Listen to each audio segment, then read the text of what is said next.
سورہ بقرہ تیسرا پارہ ہے اور آیت نمبر 283 اور رکوع نمبر 7 ختم ہو رہا ہے. رکوع نمبر 7 کی آخری آیت ہے، تیسرا پارہ ہے. یعنی یہ جو تیسرے پارے کی رکوع نمبر 7 کی آخری آیت ہے، سورہ بقرہ کا 39واں رکوع پورا ہو رہا ہے. اعوذ باللہ من الشیطان الرجیم، بسم اللہ الرحمن الرحیم. وَإِن كُنتُمْ عَلَى سَفَرٍ وَلَمْ تَجِدُوا كَاتِبًا فَرِهَانٌ مَّقْبُوضَةٌ فَإِنْ أَمِنَ بَعْضُكُمْ بَعْضًا فَلْيُؤَدِّ الَّذِي اؤْتُمِنَ أَمَانَتَهُ وَلْيَتَّقِ اللَّهَ رَبَّهُ وَلَا تَكْتُمُوا الشَّهَادَةَ وَمَن يَكْتُمْهَا فَإِنَّهُ آثِمٌ قَلْبُهُ وَاللَّهُ بِمَا تَعْمَلُونَ عَلِيمٌ. صدق اللہ العظیم. وَإِن كُنتُمْ عَلَى سَفَرٍ، اور اگر تم سفر میں ہو، وَلَمْ تَجِدُوا كَاتِبًا، اور تمہیں کوئی لکھنے والا نہ ملے، فَرِهَانٌ مَّقْبُوضَةٌ، تو اس کو یعنی رہن رکھ لینا چاہیے، گروی کر دینی چاہیے، ہاتھ میں رکھی چیز، یعنی کوئی چیز اپنی اس کے پاس رہن رکھ دینا چاہیے. فَإِنْ أَمِنَ بَعْضُكُمْ، پھر اگر امن محسوس کرے یا اعتبار کرے، بعضکم ایک بعضاً دوسرے پر، یعنی تم میں سے بعض پر اعتبار کرے، جس کے ساتھ آپ معاملہ کر رہے ہو اس پر، فَلْيُؤَدِّ الَّذِي اؤْتُمِنَ أَمَانَتَهُ، تو چاہیے کہ پورا ادا کر دے وہ شخص جس پر اعتبار کیا ہے اپنی امانت کو، وَلْيَتَّقِ اللَّهَ رَبَّهُ، اور ڈرتا رہے اپنے رب سے، وَلَا تَكْتُمُوا الشَّهَادَةَ، اور گواہی کو مت چھپاؤ، وَمَن يَكْتُمْهَا، اور جو شخص گواہی کو چھپائے گا، فَإِنَّهُ آثِمٌ قَلْبُهُ، تو بے شک وہ دلی طور پر گناہ گار ہے، یعنی دل اس کا گناہ گار ہے. وَاللَّهُ بِمَا تَعْمَلُونَ عَلِيمٌ، اور اللہ تعالیٰ تمہارے کاموں کو خوب جانتا ہے. کل کی آیت مبارکہ جو میں نے عرض کی تھی کہ یہ قرآن کی سب سے بڑی آیت مبارکہ ہے الفاظ کے اعتبار سے، ویسے معنی کے اعتبار سے، مفہوم کے اعتبار سے تو آیت کرسی جو ہے وہ سب سے بڑی ہے، لیکن الفاظ کے اعتبار سے یہ آیت پورے قرآن مجید کی سب سے بڑی آیت ہے. اور میں نے عرض کیا تھا کہ اس آیت میں اللہ جل شانہ نے کسی کے ساتھ ادھار معاملہ جو ہے کرنے کے جو مسائل بیان فرمائے ہیں کہ ادھار معاملہ کرتے وقت کس کس چیز کا خیال رکھنا چاہیے. چونکہ اکثر جو نقد معاملہ ہوتا ہے تو اس میں اتنا جھگڑا نہیں ہوتا ہے، پیچیدگیاں جہاں پر پیدا ہوتی ہیں وہ ادھار والے معاملے پر پیچیدگیاں پیدا ہوتی ہیں. اور اس پہ ایک بات یاد آ گئی، ہمارے والد صاحب نے سنایا کہ ایک دفعہ ایک ساتھی کو میں نے، کسی بھائی نے پیسے مانگے تو اس وقت میں نے اس کو پیسے دے دیے، قرض دے دیے. تو کافی عرصہ گزر گیا، جب واپس اس نے نہیں کیے تو میں نے اس کو شرما شرمی کہہ دیا کہ بھئی آپ نے پیسے نہیں دیے. میں کہا نہیں سر، میں نے تو آپ کو دے دیے تھے. اب والد صاحب نے فرمایا، میں نے اس کو کہا کہ کب دیے تھے؟ کہ وہ جی میں آپ کے ساتھ جب گلے مل رہا تھا تو ایک مرتبہ آپ سے گلے ملتے وقت آپ کی جیکٹ کی جیب میں نے پیسے ڈال دیے تھے. تو یعنی بات کرنے کا مقصد یہ ہے کہ پیچیدگیاں یا ناراضگیاں، نزاع اس معاملے میں پیدا ہوتا ہے جہاں پہ ادھار کی بات ہے، تو اس لیے اس کی تفصیل عرض کر دی. ہاں جہاں پر جو نقد معاملہ ہو، اور میں نے جیسے عرض کیا تھا کہ بڑا معاملہ ہے، کوئی بڑا جو ہے نا وہ لین دین ہے بڑی کسی چیز کا، تو اس میں پھر یہ ہے کہ کسی کو گواہ مقرر کر لینا چاہیے، کوئی لکھت پڑھ تھوڑی بہت کر لینی چاہیے، جس سے یہ ہو کہ کہیں یعنی وہ ایک طرف یا دوسری طرف مکر نہ جائیں کہ بھئی آپ نے تو پیسے ہی نہیں دیے مجھے، آپ نے تو مجھے پیسے ہی نہیں دیے، آپ ایسی چیز لے کے میں کیسے آپ کو چیز کا قبضہ دے دوں، آپ نے تو پیسے نہیں دیے یا پیسے کم دیے، تو اس میں کسی کو گواہ بنا دو یا اس میں کوئی لکھت پڑھ کر دو. تو ادھار کا معاملہ اس کا تذکرہ چل رہا تھا، اور اس میں نے عرض کیا تھا کہ ادھار جو ہے وہ لیتے وقت یا دیتے وقت کوئی بھی معاملہ آپ اس میں کرو تو اس کو لکھ لو، یہ اللہ تعالیٰ کا حکم ہے. اس میں پھر کسی کو ناراض نہیں ہونا چاہیے. کہ مثال کے طور پر مجھ سے ایک ساتھی کہتا ہے جی اب مجھے اتنے پیسے چاہیے یا مجھے یہ چیز چاہیے ادھار کے طور پر، تو میں کہتا ہوں چل ٹھیک ہے میں آپ کو دے دیتا ہوں، واپس کب کرو گے؟ ایک تو بات یہ کہ واپسی کی تاریخ ہو، واپس کب کرو گے؟ ٹھیک ہے یار لکھ لیتے ہیں کہ بھئی یہ چیز میں نے آپ کو ادھار دی ہے اور اتنی تاریخ کو واپس کریں گے۔ اور یہ اچھا ہوتا ہے کہ اپنے جو لین دین کے معاملات ہیں اس کے لیے اپنے گھر میں آدمی ایک الگ سے ڈائری رکھ لے اور اس میں اپنے لین دین کے معاملات لکھ لے یاد دہانی کے طور پر۔ میں تو کم سے کم نہ لکھ کے پچھتایا ہوں۔ مثال کے طور پر کئی دفعہ ایسا ہوا کہ مجھ سے کوئی ساتھی کتاب لے گیا، اب میں نے نہیں لکھی، بعد میں جو ہے نا وہ ساتھی نے انکار کر دیا کہ میں نے تو لی نہیں، بلکہ ایک دفعہ تو ایسا ہوا کہ بزرگ مجھ سے کتاب لے گیا، اللہ ان کو مغفرت کرے، فوت ہو چکے۔ اب کافی عرصے بعد میں نے چونکہ مجھے کتاب کی ضرورت نہیں پڑی، بعد میں جب ضرورت پڑی تو دیکھا تو وہ پورا ایک سیٹ ہوتا ہے کتابوں کا، اس میں سے ایک کتاب غائب ہے، نہیں ہے، یاد آیا کہ سارے بزرگ نے لی تھی۔ وہ بزرگ تو فوت ہو چکے تھے، بچوں سے کہا، بچوں نے کہا جی کہ مجھے پتہ ہی نہیں کتاب کوئی نہیں۔ تو اگر میں نے لکھا ہوتا تو مجھے پتا ہوتا کہ فلانی تاریخ کو میں نے دی تھی، تو بچوں کو بھی میں دکھا سکتا تھا، کبھی دیکھو میرے پاس یادداشت لکھی ہوئی۔ بہرحال یہ کہ لکھ لینا چاہیے، اور اس پر نا کسی کو ناراض نہیں ہونا چاہیے کہ دیکھو جی مجھ پہ اعتبار ہی نہیں کر رہا ہے، لکھ رہا ہے، اس کو مجھ پہ اعتبار نہیں ہے، یہ لکھ رہا ہے۔ جو اگر یہ کہے تو اس کو کہو کہ بھئی اللہ کا حکم ہے۔ کس کا حکم ہے؟ سن لیا نا، یا ایھا الذین آمنوا اذا تداینتم بدین الی اجل مسمى فاکتبوہ، اور یہ فاکتبوہ امر کا صیغہ ہے، حکم ہے اللہ کی طرف سے کہ لکھ لو اس کو، کہ دیکھو اللہ ہمارے کتنے رحیم ہیں، کتنے ہمارے ہم پر کریم ہیں، کہ نقصان والی چیز سے ہمیں بچائے۔ اس کو کہتے ہیں نا رب، اس کو کہتے ہیں رب، تربیت کرنے کے کسی بھی نقصان والی چیز سے بچے۔ خیر بہرحال اس کے بارے میں تفصیل عرض کی تھی کہ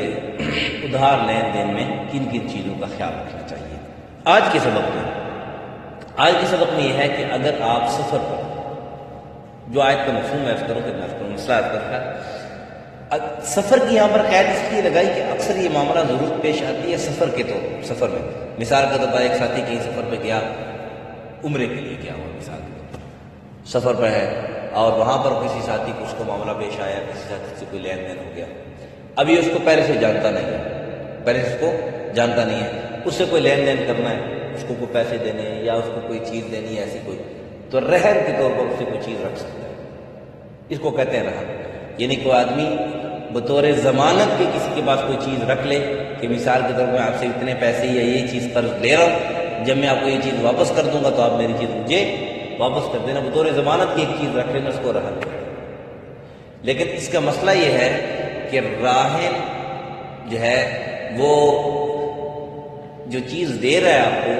اس کی چیز استعمال نہیں کر سکتا، استعمال کرنے کی اجازت نہیں ہے۔ یہ نہیں ہے کہ مثال کے طور پر میں کسی سے رہن پہ جو ہے نا وہ گاڑی لے رہا ہوں کہ بھئی چلو ٹھیک ہے آپ 10 دن بعد مجھے قرضہ دو گے، ٹھیک ہے گاڑی تو کھڑی کر جاؤ، تو ٹھیک ہے آپ قرضہ دے گے تو لے جاؤ گے، اب مجھے گاڑی کی ضرورت پڑی، میں نے چابی نکال کے اسٹارٹ کر کے لے گیا، چلو ٹھیک ہے۔ اس چیز کی اجازت، اس چیز کی قطعاً اجازت نہیں ہے۔ اس طرح کوئی کسی کے پاس زیور رکھتا ہے، سونا رکھتا ہے اور اس سے قرض دے لیتا ہے، لیکن یہ بات یاد رکھے کہ رہن رکھ کے اکثر لوگ سودی قرضہ لیتے ہیں، تو یہ بھی جائز نہیں ہے چونکہ سود اس میں آ جاتا ہے۔ اور پھر میں نے کل بھی عرض کیا تھا کہ حضرت نے فرمایا تھا، تو مسلم شریف کی حدیث ہے، صاف مشہور حدیث ہے، میرے ذہن میں نہیں تھی، صاف مشہور حدیث ہے، جس میں نبی پاک صلی اللہ علیہ وسلم نے فرمایا سود لینے والا، سود دینے والا، سودی حساب کتاب کرنے والا، اس پر گواہ بننے والا، یعنی 3-4 جو سود کے لین دین میں معاملات میں لوگ شامل ہوتے ہیں، ان پر اللہ تعالیٰ کی لعنت ہے۔ یہ مسلم شریف کی حدیث ہے، مسلم شریف کی حدیث ہے، اور میں نے عرض کیا تھا کہ عبداللہ بن مسعود رضی اللہ تعالیٰ عنہ سے روایت ہے، اور حضرت جابر رضی اللہ تعالیٰ عنہ سے بھی روایت ہے، اسی قسم کی حدیث ترمذی شریف میں غالباً اور بقیہ حدیث کی کتب میں بھی اس قسم کی حدیثیں ملتی ہیں۔ تو اس لیے اگر رہن رکھ کے بھی کسی سے اکثر لوگ سود لیتے ہیں، پیسے لیتے ہیں، قرض لیتے ہیں بھی، چلو ٹھیک ہے جی یہ چیز میری اپنے پاس رکھ لو تو میں آپ کو پیسہ واپس پورا کر دوں گا، اس میں پھر اوپر سود بھی رکھتے ہیں کہ اتنا سود میں دوں، اتنے سود دو گے تو میں پیسے دوں گا، تو کہتے ہیں جی چلو ٹھیک ہے جتنا سود بھی دے دوں گا، پیسے رکھ لیتے ہیں، اور یا کوئی چیز رکھ لیتے ہیں آپ پیسے لے لیتے ہیں، تو یہ چیز ایسا جائز نہیں ہے کیونکہ سودی معاملہ اس میں آ گیا۔ سودی معاملہ نہ ہو، ویسے کہ کوئی کسی پر جو ہے نا وہ اعتبار اگر نہیں ہے، ورنہ جان پہچان نہیں ہے، تو بہتر یہ ہے کہ اس سے کوئی چیز ضمانت کے طور پہ رکھ لے تاکہ کل کلا جو ہے نا تو آدمی پابند ہو جائے، یعنی کوئی بھی ایسی چیز رکھ لے جس سے اگلا بندہ کیا ہو جائے، پابند ہو جائے، تو وہ رکھنے کے اندر کوئی حرج نہیں، وہ رکھ سکتا ہے۔ لیکن یہ بات یاد رکھیں کہ کہا کہ فَلْيُؤَدِّ الَّذِي اؤْتُمِنَ أَمَانَتَهُ وَلْيَتَّقِ اللَّهَ رَبَّهُ۔ مثال کے طور پر ایک آدمی ہے، وہ آپ پر جانتا، آپ پر نہیں ہے، آپ کو اتنا جانتا نہیں ہے، لیکن پھر بھی آپ پر اعتبار کر لیتا ہے، فَإِنْ أَمِنَ بَعْضُكُمْ بَعْضًا، کیا بعض تم پر اعتبار ہے، یہاں پر امینہ سے مراد اعتبار ہے کہ وہ اعتبار کر لیتا ہے، تو بھائی اس اعتبار کو ٹھیس نہ پہنچاؤ، پھر اس کی امانت جو ہے، اس کا قرض آپ نے لیا ہے، اس کو صحیح طریقے سے پورا ادا کر دو۔ وَلْيَتَّقِ اللَّهَ رَبَّهُ، اور یہ غبن سے اور دھوکے سے، فراڈ سے اللہ سے ڈرو، فراڈ کرنے سے کہ تم جو کر رہے ہو اس کا جو ہے نا وہ اللہ تم سے پوچھے گا، اللہ کا عذاب تم پر برسے گا، اس لیے اللہ سے ڈرو، یہ غبن اور فراڈ کسی کے ساتھ نہ کرو۔ اور پھر کہا کہ وَلَا تَكْتُمُوا الشَّهَادَةَ، یہاں پہ یہ ہے کہ کسی نے جو ہے وہ کسی کے پاس گروی کوئی چیز رکھی، رہن کسی کے پاس کوئی چیز رکھی، اور پھر اس پر جو ہے نا وہ کوئی گواہ بنا لیا، اور یہ بھی بنا لینا چاہیے کسی کو، تو وہ گواہی کو چھپائے گا، یا ویسے کسی کو کسی نے کوئی گواہ بنا لیا، تو یہ بات یاد رکھیں کہ گواہی اگر آپ گواہ بن گئے تو سچی گواہی دینا پھر آپ کے لیے لازم ہے، اور جھوٹی گواہی دینا حرام ہے۔ کیا ہے؟ حرام ہے۔ اگرچہ اپنے گھر والوں میں سے کوئی ہو، والد ہو، اولاد ہو، اس کے حق میں اگر آپ جھوٹی گواہی دے رہے ہو تو یہ کیا آپ حرام کا ارتکاب کر رہے ہو؟ کس چیز کا ارتکاب کر رہے ہو؟ حرام کا ارتکاب۔ کیونکہ دیکھو آپ کے سب سے زیادہ وَنَحْنُ أَقْرَبُ إِلَيْهِ مِنْ حَبْلِ الْوَرِيدِ، سب سے زیادہ قریبی ہمارا سب سے زیادہ محسن وہ کون ہے؟ اللہ ہے، اللہ سے زیادہ کوئی نہیں۔ تو کوئی ایسا عمل کرنا جس سے میرے کسی عزیز کو فائدہ تو پہنچ رہا ہو لیکن میرا اللہ مجھ سے ناراض ہو رہا ہو، تو یہ کرنا جائز نہیں۔ اس لیے کہا کہ وَلَا تَكْتُمُوا الشَّهَادَةَ، شہادت چھپاؤ مت، جھوٹی شہادت بھی مت دو اور سچی شہادت کو چھپاؤ بھی مت، کہ بھائی اب کچھ گواہی دے رہا ہے کہ نہیں یہ اس طرح ایسا نہیں کیا تھا، اس نے کم پیسے لیے تھے یا کم معاملہ ہوتا، یا کسی بھی معاملے میں گواہی دینی ہو تو وہاں پر پھر چھپانا جائز نہیں ہے۔ اگر وَمَن يَكْتُمْهَا فَإِنَّهُ آثِمٌ قَلْبُهُ، آج کل یہ جواب ان کو دیا ہے کہ جو لوگ کہتے ہیں نا جی دل صاف ہونا چاہیے، دل صاف ہونا چاہیے، تو یہ سمجھیں کہ جو اللہ تعالیٰ کے ارشاد کا مفہوم یہ ہے کہ جو شہادت کو، سچی گواہی کو چھپائے گا گویا وہ دلی طور پر برا، اس کا دل ہی صاف نہیں ہے، اس کا دل ہی صاف نہیں ہے، وہ دلی طور پر گناہ گار ہے، برا آدمی ہے۔ تو کہا میں واللہ بما تعملون علیم، جو تم جانتے ہو یہ سارے کام یہ اللہ تعالیٰ جانتا ہے کہ کون کس طرح کیا معاملہ کرنا ہے۔ یہاں پر اس کے سفر کی قید لگائی اس لیے کہ سفر میں اکثر جو ہے نا وہی بات معاملہ پیش آتا ہے، کوئی لکھنے والا نہیں ملتا، کسی پر اعتبار نہیں ہوتا ہے۔ جہاں پر سفر نہ ہو، حضر ہو، تو وہاں پر ظاہر سی بات ہے کوئی آدمی قرض مانگنے کے لیے، مثال گاؤں میں ہے، آپ رہتے ہیں وہاں پہ رہتے ہیں، سب کو جانتے ہیں کہ فلانا آدمی آ رہا ہے، کس کیٹیگری کا ہے، کس قسم کا آدمی ہے، تو اس کو قرض دیں نہ دیں، اس معاملے میں آدمی پھر کسی کو جو ہے نا وہ رحم رکھنے کی بات کا ضرورت نہیں پڑتی ہے۔ لیکن جب دیکھیں کہ ایک آدمی یہ ٹال مٹول کرنے والا ہے تو اسے رحم رکھ سکتے ہیں۔ تو عرض کرنے کا مقصد یہ ہے کہ یہاں پر سفر کی قید اتفاقی ہے، یہ قید لازمی نہیں ہے کہ بھائی سفر میں تو رحم رکھ سکتے ہیں، حضر میں سفر کے علاوہ رحم نہیں رکھ سکتے، ایسی بات نہیں ہے۔ سفر میں رحم کو جو ہے نا یہ اجازت اس لیے دی کہ زیادہ تر ضرورت یہ سفر میں پیش آتی ہے، ورنہ عام طور پر بھی آدمی کسی سے کوئی چیز کسی کو ادھار دے رہا ہے، اس میں رحم رکھتا ہے تو اس کے اندر رکھ سکتا ہے، کوئی اس کے اندر حرج نہیں ہے۔ یہ تھا ان آیت کا مفہوم کا مختصر خلاصہ۔ اللہ ہمیں سمجھ اور عمل کی توفیق عطا فرمائے۔ وَإِن كُنتُمْ عَلَىٰ سَفَرٍ، اور اگر تم سفر میں ہو، وَلَمْ تَجِدُوا كَاتِبًا، اور تمہیں کوئی لکھنے والا نہ ملے، کیونکہ سفر میں ایسا ہوتا ہے کوئی جان پہچان نہیں ہوتی ہے، کس سے لکھوائیں، کس پر اعتبار کریں، تو اس لیے کہا کہ فَرِحَانٌ مَقْبُوضَةٌ، پھر کوئی چیز جو ہے نا اپنے پاس سے، اس کے پاس کوئی رہن رکھ لو، اپنے پاس سے رہن رکھ لو۔ لیکن یہ میں نے پہلے بھی عرض کیا، پھر عرض کر دیتا ہوں کہ اکثر اوقات لوگ سود رہن رکھ کر سود لیتے ہیں، یعنی پیسے لیتے ہیں، اس کو پھر ان کو سود دینا پڑتا ہے، تو سود دینے والے پر بھی اللہ کی لعنت ہے، مسلم شریف کی حدیث ہے۔